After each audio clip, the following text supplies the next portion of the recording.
My name is Lindsey. I'm the Air Quality Officer in London.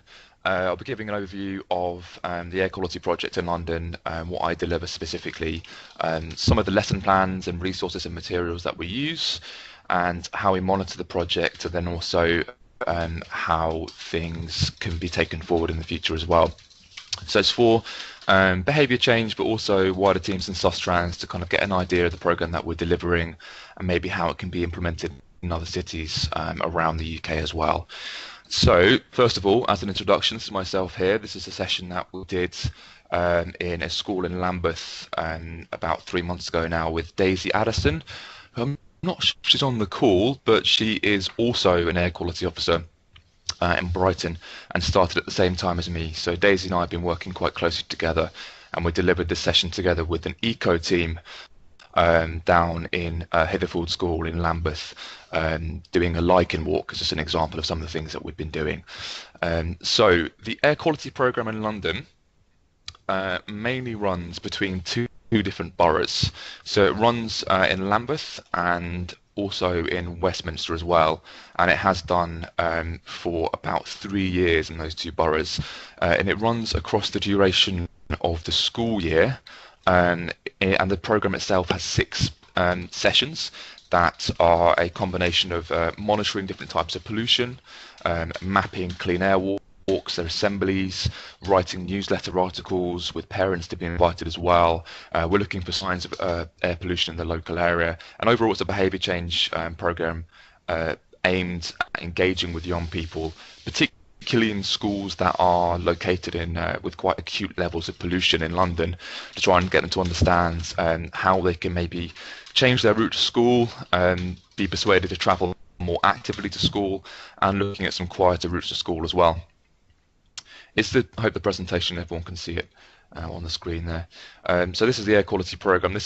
Over the 6 sessions, it's mostly the same between Lambeth and Westminster, and it's a toolkit that my colleague Holly Coupland, who was working before me 6 months ago, has put together that can be delivered really in any school.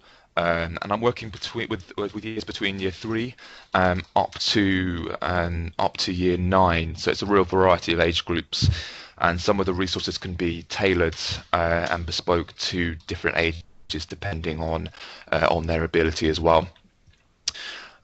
So one of the big parts of the programme is actually measuring pollution around the different schools. So we use diffusion tubes to do that, and also a mobile particulate monitor as well to do that. And we'll come on to that more in a bit.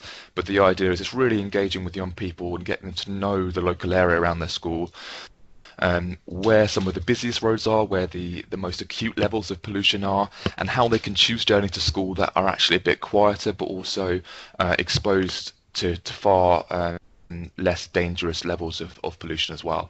And we also cover some campaigning in there as well, which is getting young people to understand the importance of communication and raising action, and informing others about the need to reduce their car use, reduce congestion.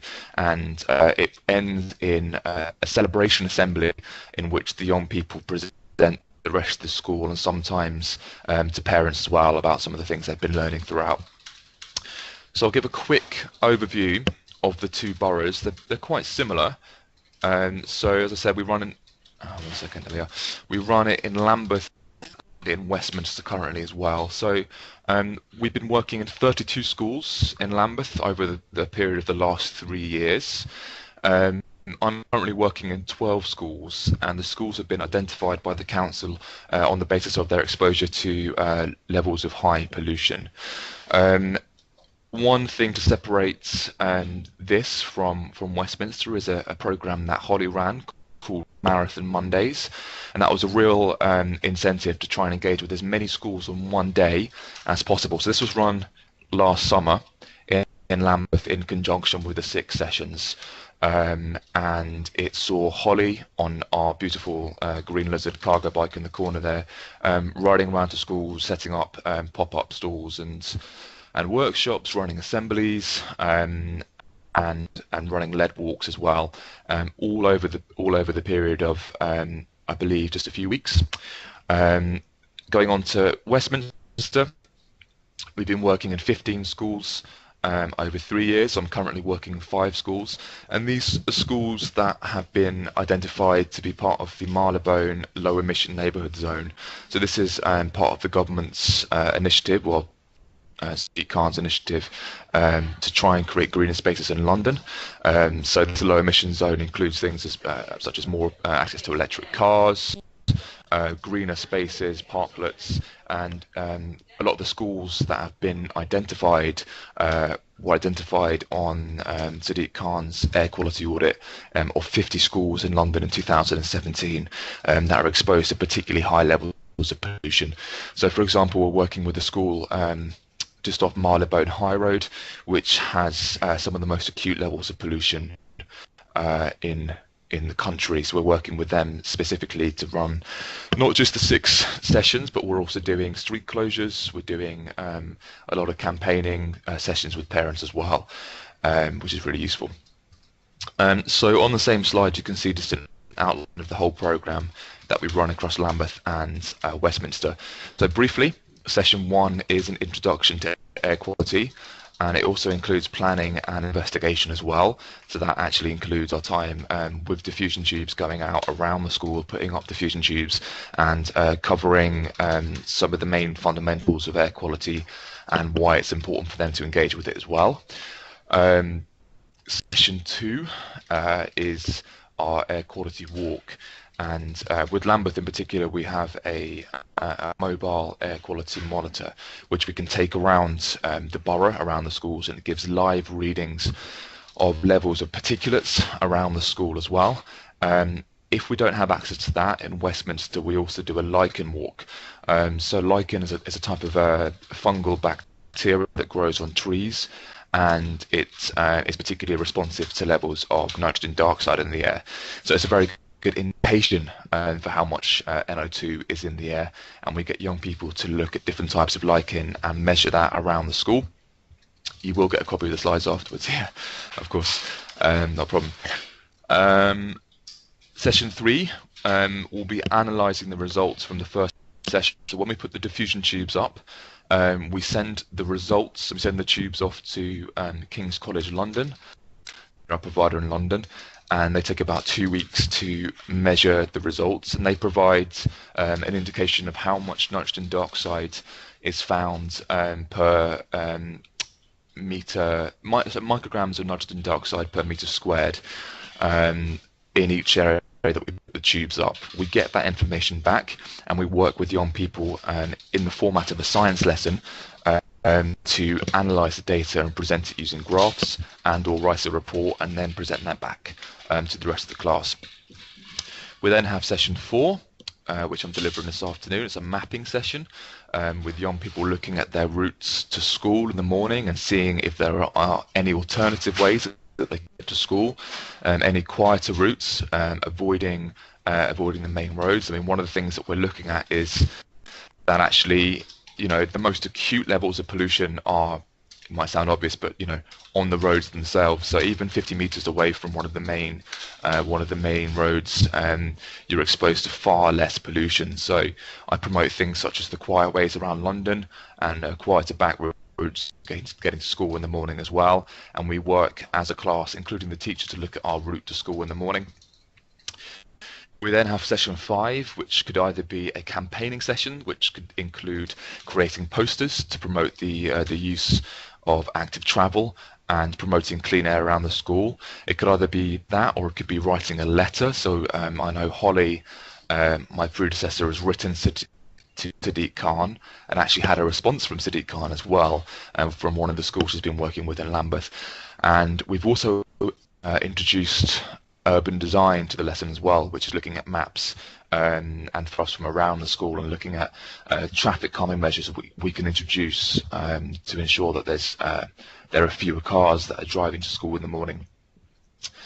And session 6 is a celebration assembly with the young people in that particular class, presenting back to the rest of the school and looking at their findings, looking at the maps, poster design, and explaining to the rest of the school about what they've discovered throughout the programme.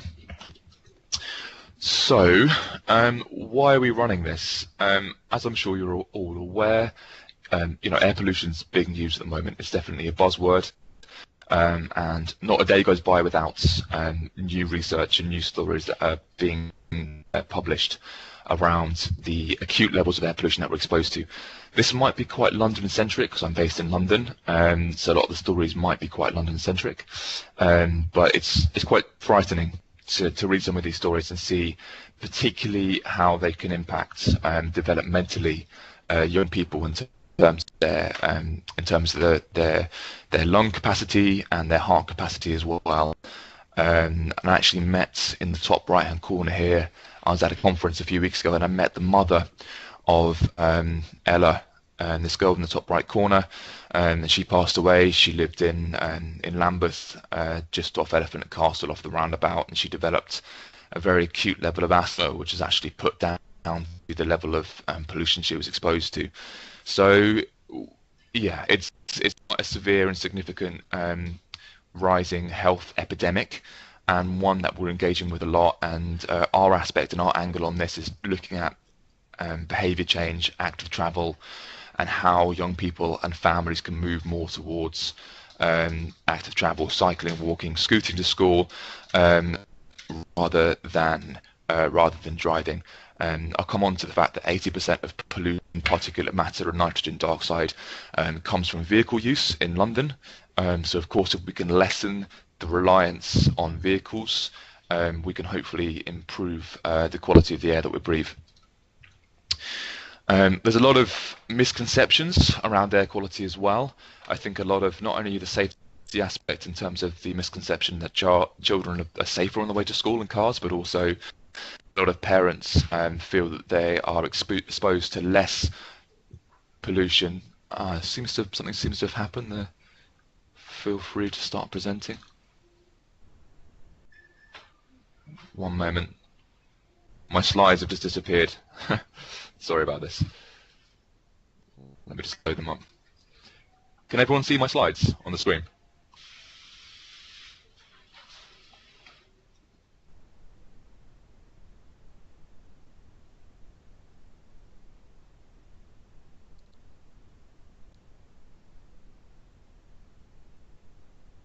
No? Let me just load the slides up again. One moment. Sorry about that. Oh yeah, sorry Joe. Yeah, we can't see them. Yeah, if you just load them up again. I don't know what happened there. I think sometimes it just kind of times out. So. The file is already in the meeting. Just one moment. It's just loading up. Yeah. So there's a misconception from a lot of people that you're exposed to less acute pollution inside than you are outside. There's a lot of research at the moment to imply that actually children are exposed to high levels of pollution inside classrooms than they would be outside classrooms. And this article here we go. Just one moment.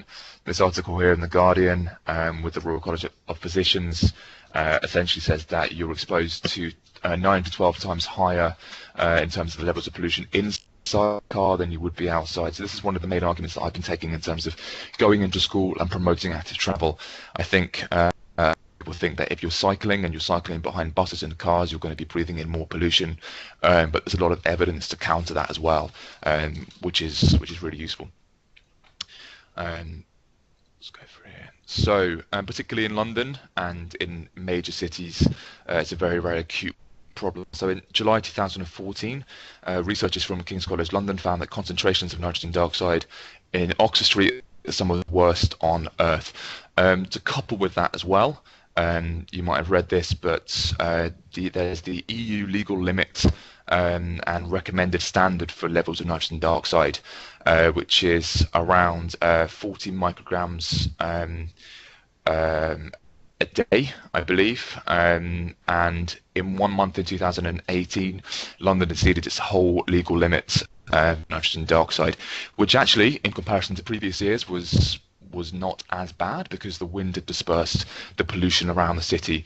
So there's a lot of environmental factors as well that can contribute to the levels of acute pollution, such as wind pushing pollution away.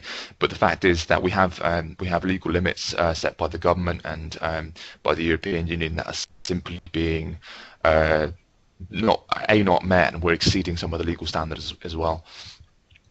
So in London, these are some of the initiatives that Sadiq Khan has taken over the last kind of 2 years as mayor. The most notable being the introduction of the ultra-low emission zone in April 2019 this year. So this is going to be particularly areas which are maybe not as socio-economically affluent, also exposed to some of the higher levels of pollution as well in London. So there's going to be there was the T charge over the last 2 years, which applied to diesel vehicles that are manufactured after 2006.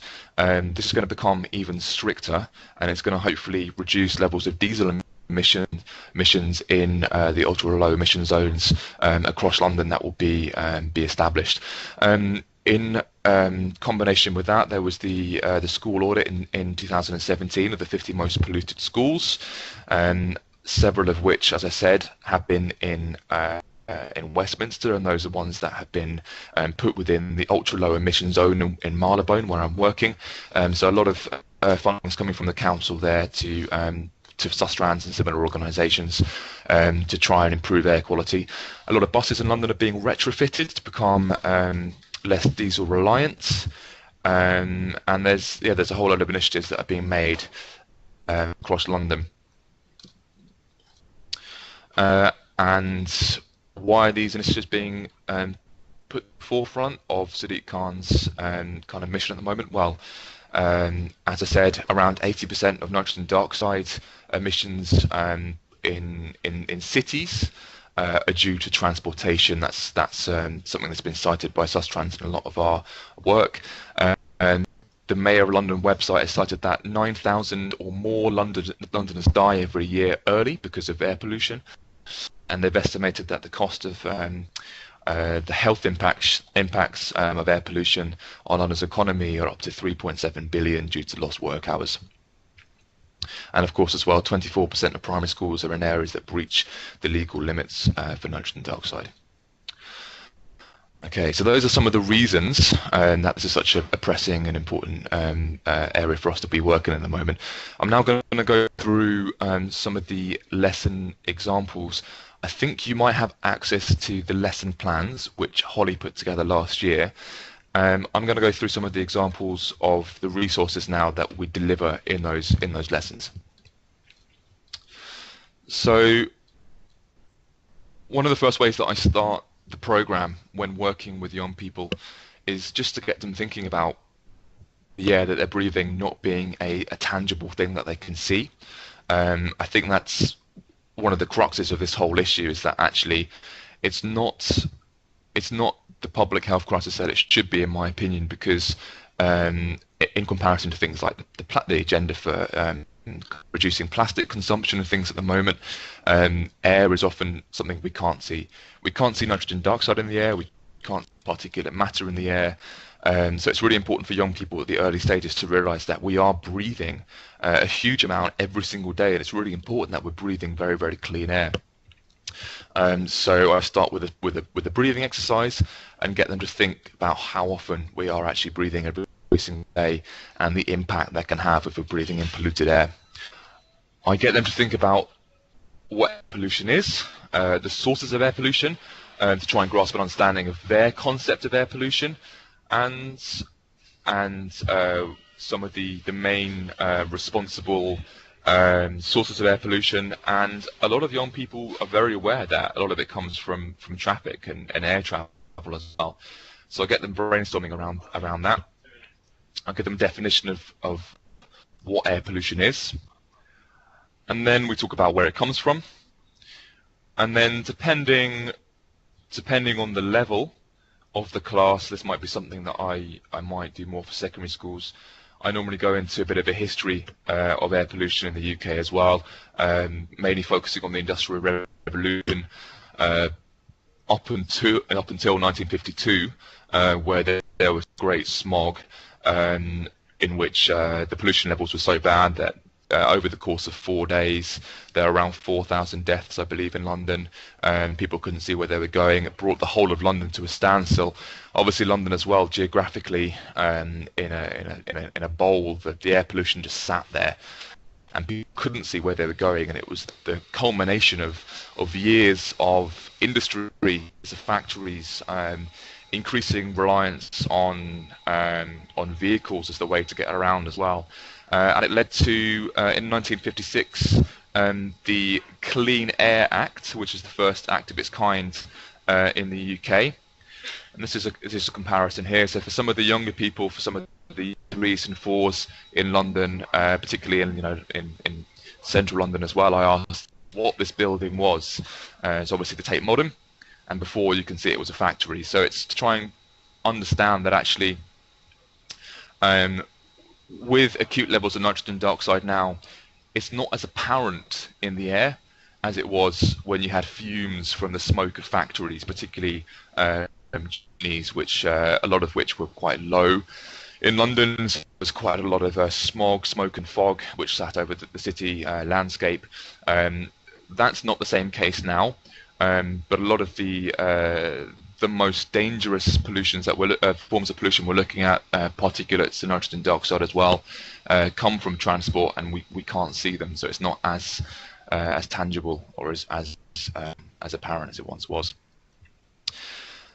So, as part of the first lesson, this is all part of the first lesson, we look at the sources of air pollution. As I said, vehicle use, particularly in cities, contributes to the majority of our exposure to pollution, but it also comes from elsewhere as well. So from construction, as you can see here, from heating, the amount of power that's required to provide electricity to our homes and to our offices and to heat buildings up, to provide gas to cook our meals. All of these things have a really major impact on the levels of pollution. We're looking at fireworks up here as well. It's one thing that before I started this role I didn't consider, but there have been reports to show that the day after bonfire night, levels of chemicals and levels of, I think, volatile or organic compounds in the air and particulate matter from fireworks are particularly high due to bonfire night, which is quite a scary thought.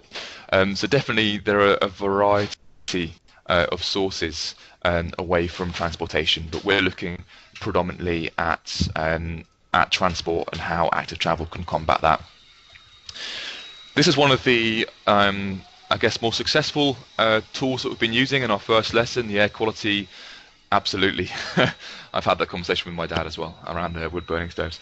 The air quality detectives, this works with all age groups, and we do this over 5 or 10 minutes working in pairs with young people circling sources of air pollution in this cartoon map of a city. And then I get the young people to talk about the sources that they found and also the reasons for that as well. So for example, and that might touch a little bit on renewable energies. There are 3 boats in the bottom left hand corner, which are sailing boats. In a very rudimental way, we can talk about wind as a renewable energy in comparison to maybe some shipping containers.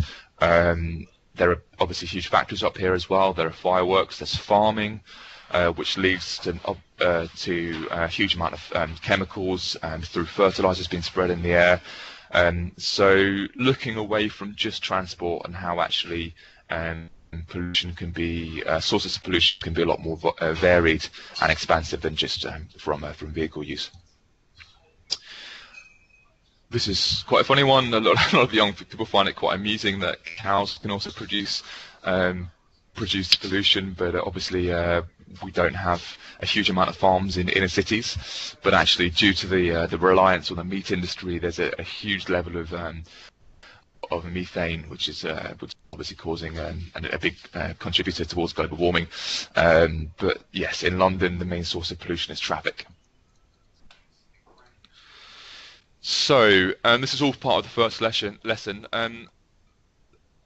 The majority of the lesson is us going out around the school and putting up diffusion tubes. On the right hand side you can see an example of the diffusion tube instructions sheet. We have I'm not sure if I linked these actually for Chris, but we have a pack of resources that have been put together last year, which are all in line with the Sustrans branding, and they are, I guess, supplementary resources for the program. So this is how to put up diffusion tubes around the school, and the purpose of them as well in terms of measuring levels of nitrogen dioxide around the school. We look at a map of the school, and we put tubes in 4 different areas. So we have 4 different variables in terms of data. I normally put one tube inside the classroom to see what levels of nitrogen dioxide are like inside the classroom. I put one tube either at the school gates, where maybe there might be the school run in the morning where cars might drop children off, one in the playground or the wildlife garden, and then we do a short walk down around the school area as well, and we put some tubes up around there to try and have 4 different variables and compare the levels of nitrogen dioxide around the school area, which we then present back in lesson 3. Lesson 2, this is part of the air pollution walk, and we have all of these resources as well. On the right hand side you can see the lichen detective walk that we do. It's a really fun and engaging way for young people to see something very, very tangible that is an indication of levels of nitrogen dioxide around the school. I don't know if you can see here, but basically the brighter in colour the lichen is, the higher the levels of nitrogen dioxide are around the school. So I often do this in conjunction with using the particulate monitor as well to see what levels of particulates there are. But it's a really useful and fun way for young people to go around with. I give them tiny magnifying glasses and smaller sheets, and we go into the school wildlife garden or the school playground or to a local park, and we just look at the trees, and we look at the surfaces of trees, and we see how much lichen there is, and we measure that, and we talk about what it might be indicating. We also, in this lesson as well, I don't think I've put an example up on here, but we do traffic counts.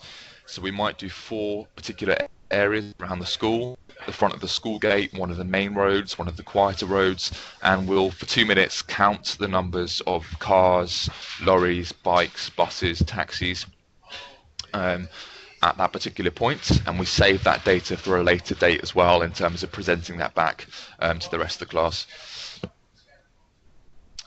In lesson 3, we analyse the results from the diffusion tube experiment that we've had back.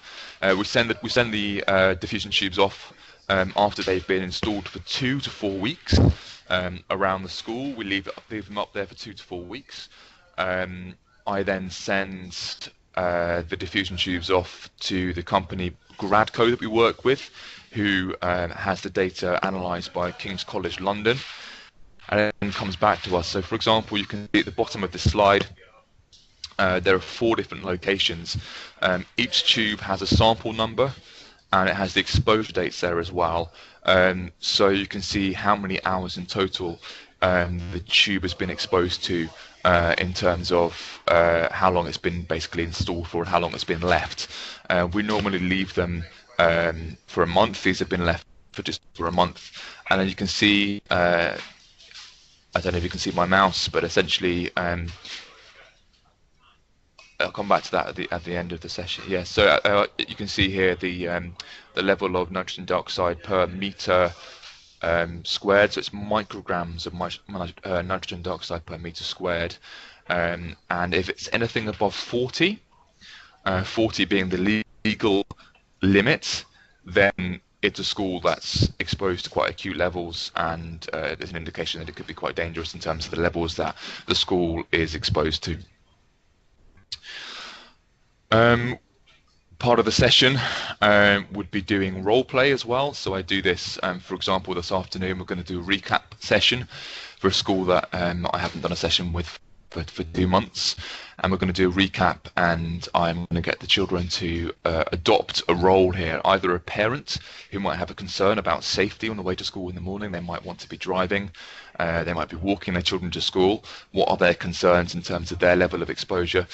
Children themselves, drivers or taxi drivers, and also the Mayor of London. What is his concern at the moment? So I get them to do some brainstorming and think about maybe some of the problems and what some of the solutions might be as well, in pairs.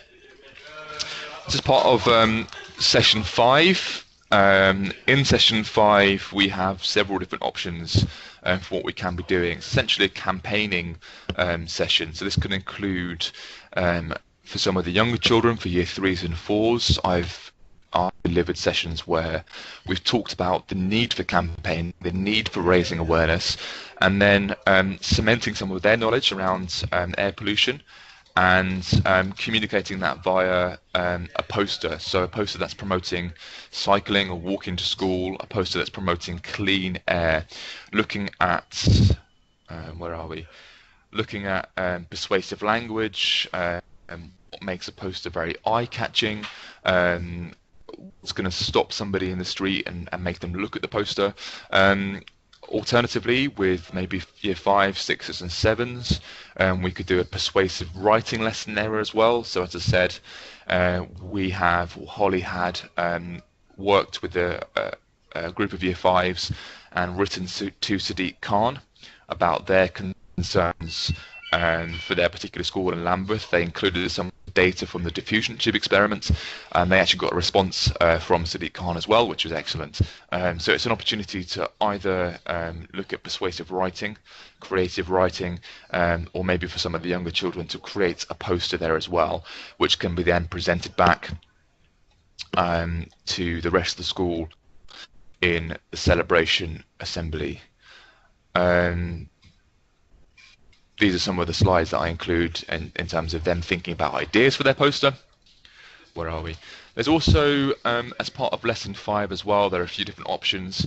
The last option, and a lesson that I've only delivered once so far, is an urban design lesson. So in London we have a capacity from the urban design team to come into the school, talk to the class about what urban design is, talking about traffic calming measures, how the design of the road outside of their school can have an impact on vehicle use and or pedestrian or cycling use as well.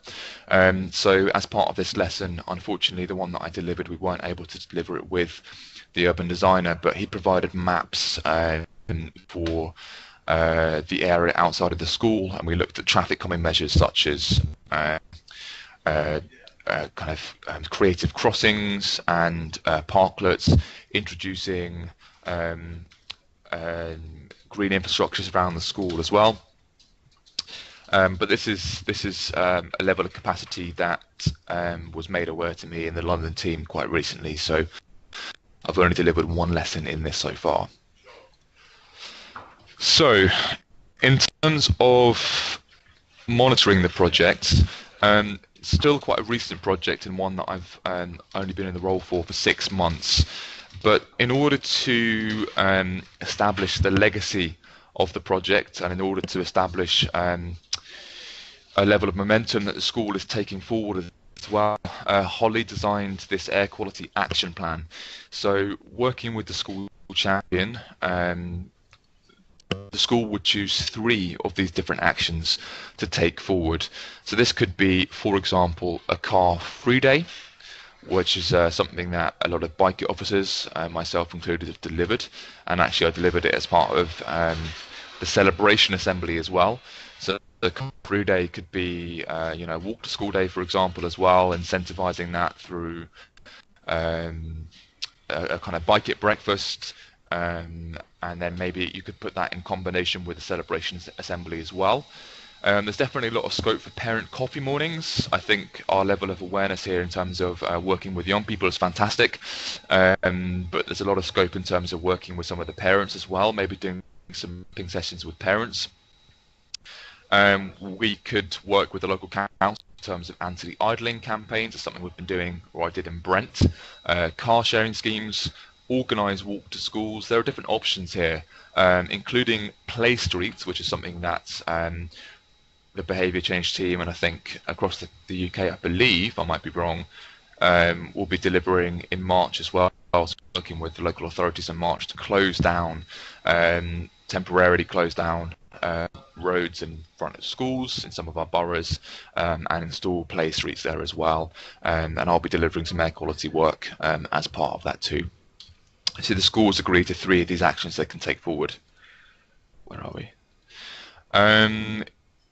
In addition to that as well, we don't have hands-up surveys to the same extent that we might do in Bike It, but I've been working very closely with our council contacts, both in Lambeth and Westminster, and at the end of the year I'll write a short report with some visual examples of what I've been doing, photographs of some of the work that children have been working on at the celebration assembly as well, and presenting that to the school.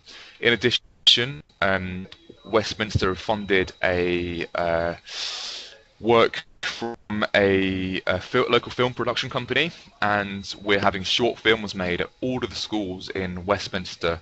So this year I'll be working in 2 of the schools. 3 of them had short films last year, and be working with the chapel, be coming in, interviewing some of the young people in the class, filming some of the activities such as the lichen walk and the celebration assembly as well, and then turning those into short films that will be hopefully, thank you Sarah, presenting at the National Clean Air Day, which I believe is going to be in June.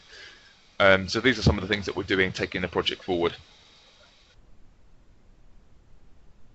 In terms of future development, Joe, I was just thinking in terms of timing, it might be better. I think we'll go for questions here. We've got Sorry, time I've at been the rambling end. on. Yeah. No, it's fine. It's really useful. So I think we'll do some questions on this, and then if we've got time at the end, we can share the things on the cargo bikes, and if not, yeah, we'll sure, that round. sure. Yeah, absolutely. Okay, so I'm going to read out the questions to kind of save time rather than getting people to kind of sort out their microphones. And if people have got more questions, add them to the comments. Okay, so we've got a couple of questions from Tim about the monitoring devices. So first question is about what monitor you use, and then also there's a couple of questions he's asked about diffusion tubes. Is there a succinct way of answering that, or is it? Yeah, essentially, Lambeth have a particulate monitoring unit that they've loaned to us for this project to be delivered specifically in our lessons. So we're using that. We don't own one here in the London office ourselves, but it's part of the Lambeth project. And in terms of diffusion tubes, we order them from a company called Gradco. They're £5.95 per tube, and there's an additional £15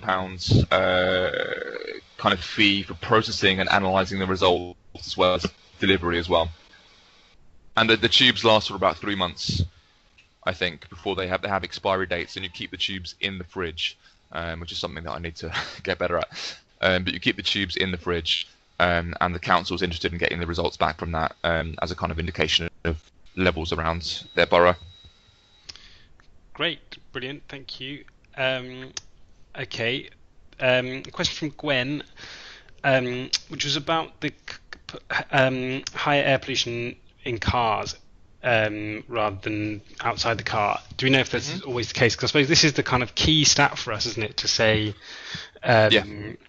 you know, that you're not safe in your car, and lots of people don't. You know, one of the reasons people don't want to walk on cycles is because they think they're more exposed to air pollution. Do we know if that's always the case, even if air quality is not as bad? I don't know if it's always the case, but certainly the research that I've read has implied that you are exposed to more pollution inside your car than you would be outside of your car, and that's partly because the pollution hasn't got anywhere to go, and also because I suppose if you're putting your aircon on, you're pulling pollution in from the car in front of you. With secondary schools, I show a video from King's College London, in which 5 people have particulate monitors that they carry with them. One person's walking, one person's cycling, one person's taking the bus, and one person's in a car. 4 people, sorry. And they measure the level of pollution that they're exposed to walking this or cycling, driving this 5 mile distance, and the person in the car is exposed to far more acute levels of pollution. So it's hard to say if it's consistent. I mean, I'm sure if you're driving in the, with your windows down in the Scottish Highlands, and I'm sure it's going to be lovely air quality. But in London, because or in a city, a lot of congestion, you're going to be breathing in pollution from cars around you. Whereas when you're cycling, the wind disperses the levels of pollution. You've also got the opportunity to take quieter routes if you're walking or cycling through parks, which you wouldn't be able to do if you were driving so easily. Yeah, and then the also important element is that the health benefits you're getting from walking, cycling, or scooting, if the air pollution is not bad, then there's nothing. Then you're just getting those health benefits. And in the UK, those health benefits always outweigh the exposure disbenefits. So you're always overall having a health benefit from walking and cycling. And if you're in an area where the air quality is fine, then you're just getting benefits. So that's still good. So absolutely, I think I read that you'd have to be walking for about 17 hours a day straight for the risks to outweigh the benefits in terms of your level of the pollution you're exposed to in comparison to your level of fitness that you're gaining from walking. If we can see if we can make that clearer through some resources.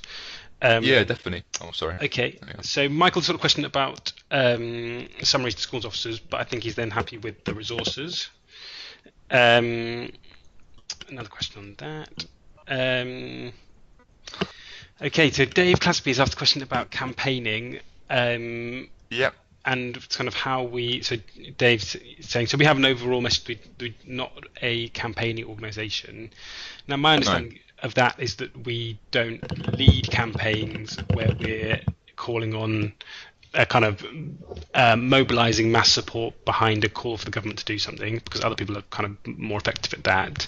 But you do have an element of campaigning in the lessons. Do you want to just say a little bit more about that? Yeah, I hadn't really thought about that. I suppose it's trying to. I mean, the lesson plan itself is just a kind of persuasive writing plan to try and get young people to think about and consolidate what they've learnt over the period of the previous 4 sessions, and consolidate that through a.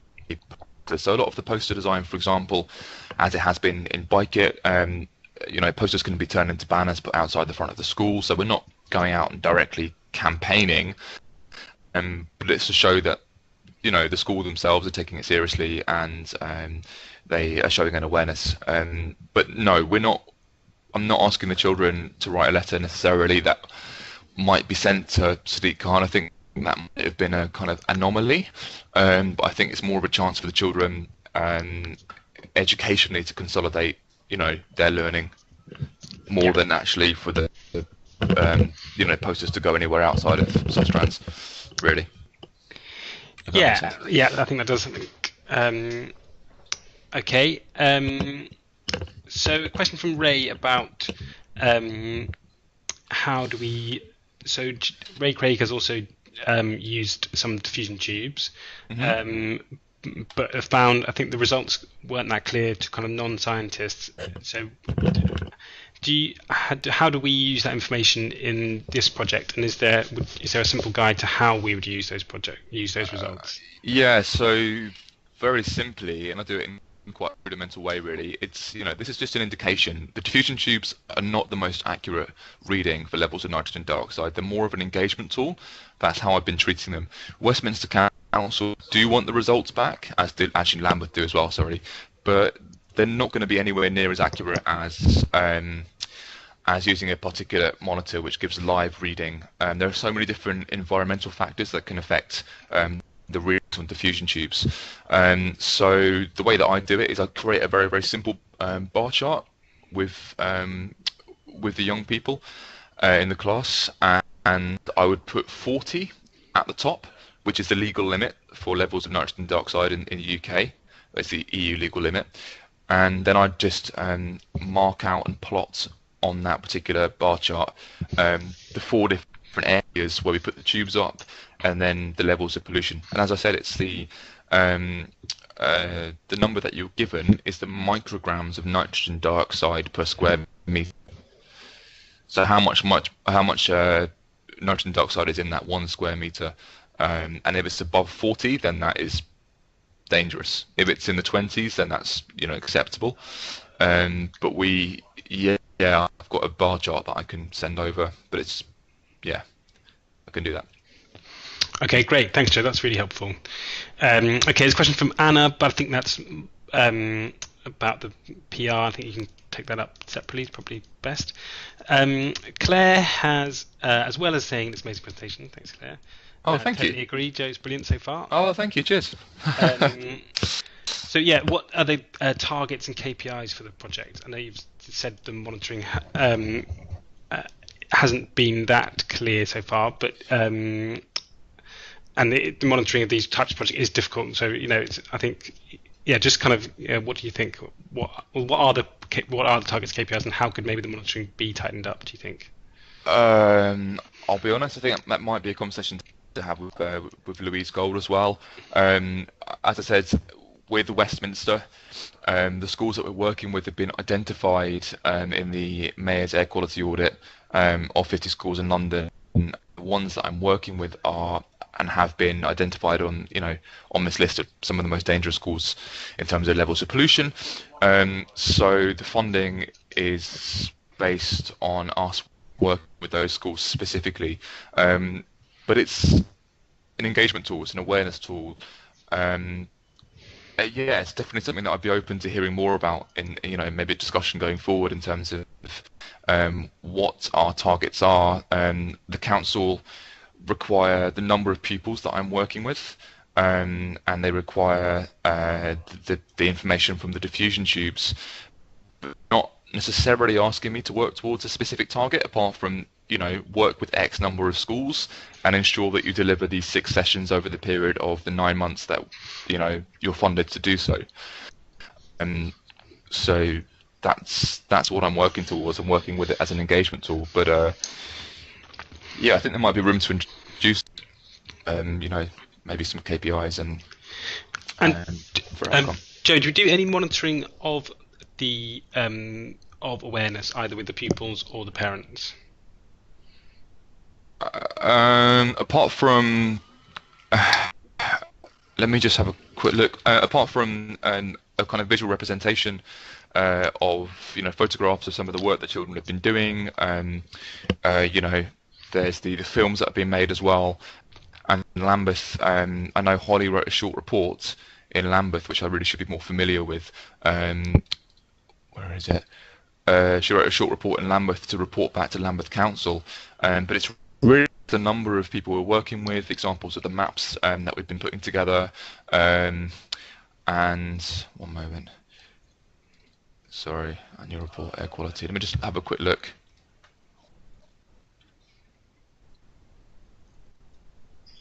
Can I come back to that question later on? Yeah, totally.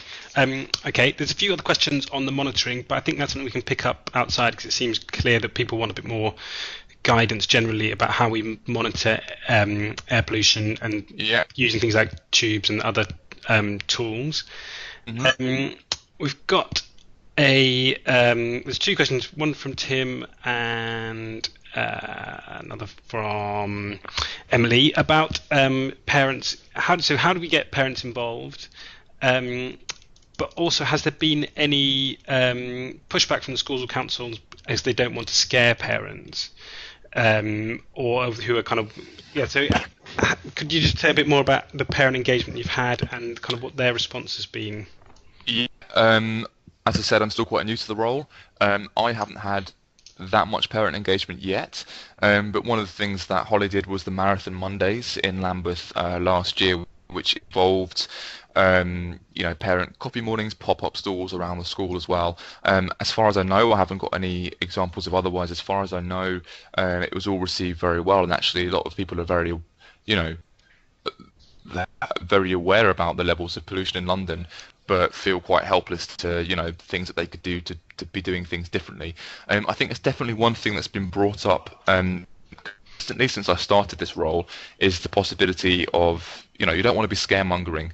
I think you want to be focusing more on the positive outcomes of what we can be doing in terms of increasing active travel and positive behaviour change, and not just focusing on the negatives.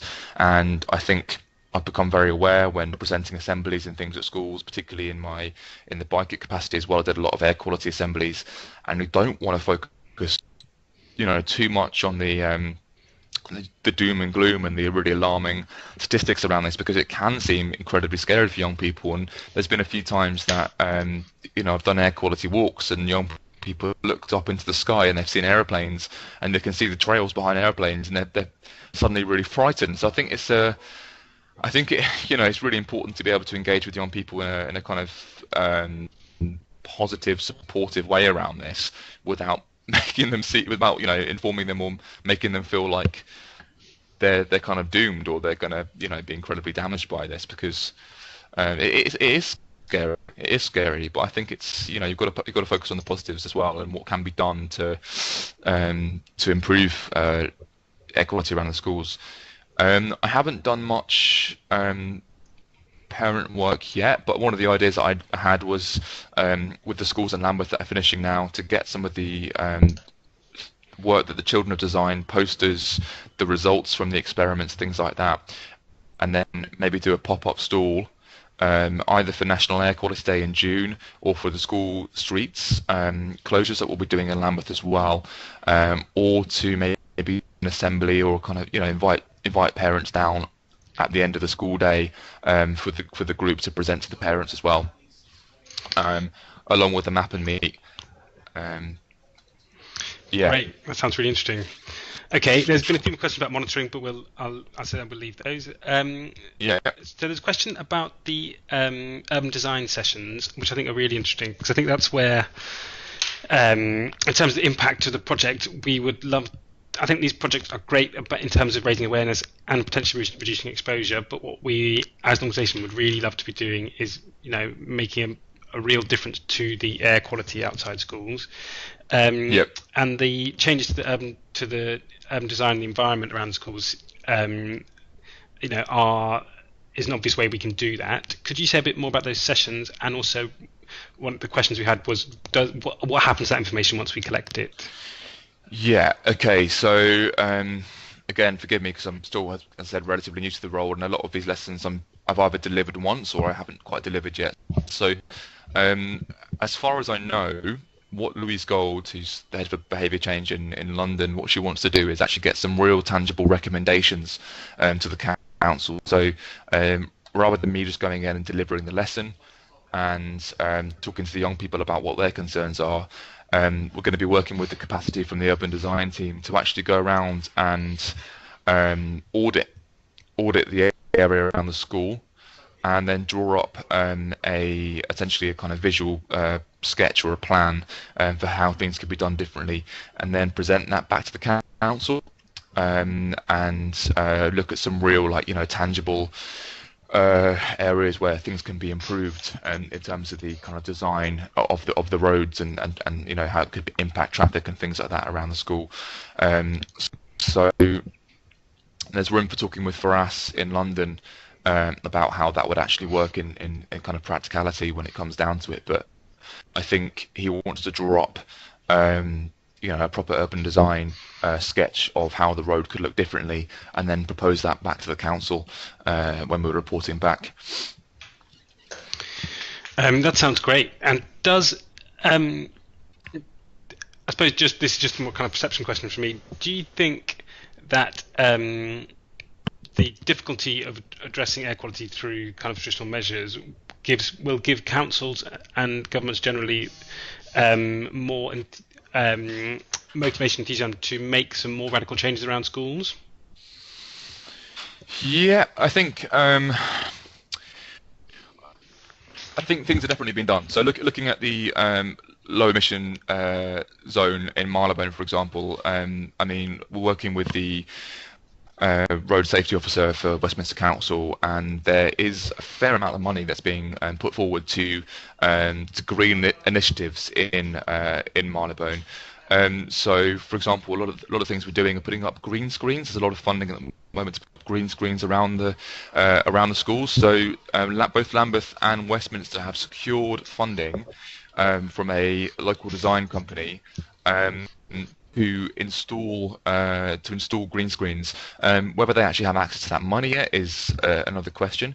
But putting ivy screens around the school has been one good way of definitely reducing levels of exposure to pollution. So the infrastructure is definitely changing. Yeah, it'd be interesting to see if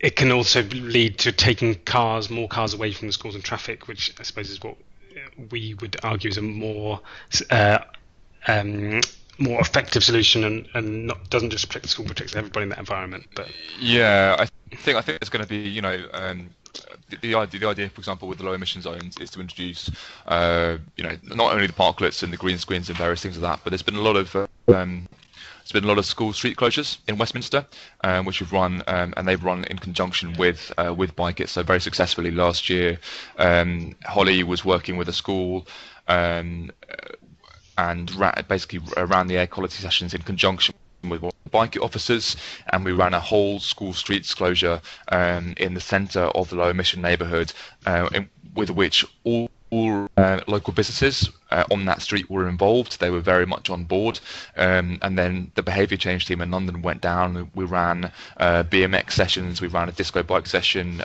some of the behaviour change incentives to try and get young people and residents to think about how the school street could be used differently. Not only that as well, and I'm not completely au fait with all the infrastructure in Westminster, but talking to Westminster Council the other day, they've had, following from that school streets closure, they've had permission to go ahead and they're putting in some new crossings around the school, because there were no pelican crossings or any safe way for the children to cross whatsoever. There's going to be an introduction of reduced parking, no idling zones, and it's all coming into the package of the ultra low emission zones, which the mayor's trying to roll out over the next few years in London as well. So there's kind of a combined number of things that they're doing infrastructure wise. Great. Okay. Well, with the time up, I just wanted to say one quick thing in relation to one of the comments. So yes. Yeah. But the other thing it does link definitely to is school streets. So banning the cars from around the schools, drop off and pick up times, and ideally the whole school day. And we'll be linking to air quality definitely in the news stories for the launch of the Big Pedal. And we're talking to EarthSense, who are an air quality monitoring company, about doing some additional really high quality monitoring on that day, and also over the Big Pedal and beyond. There'll be some more information to come on that. So we're out of time. Just wanted to say thank you very much, Joe. That's brilliant. It's really, really helpful and really clear, and lots of great information. Oh, thank you. And there's lots of comments saying the same thing. So thanks everybody for your engagement and your excellent questions. Sorry I couldn't get to all the questions. Sorry if I overtalked. I was worried I had enough for 20 minutes, but thank you very much, guys.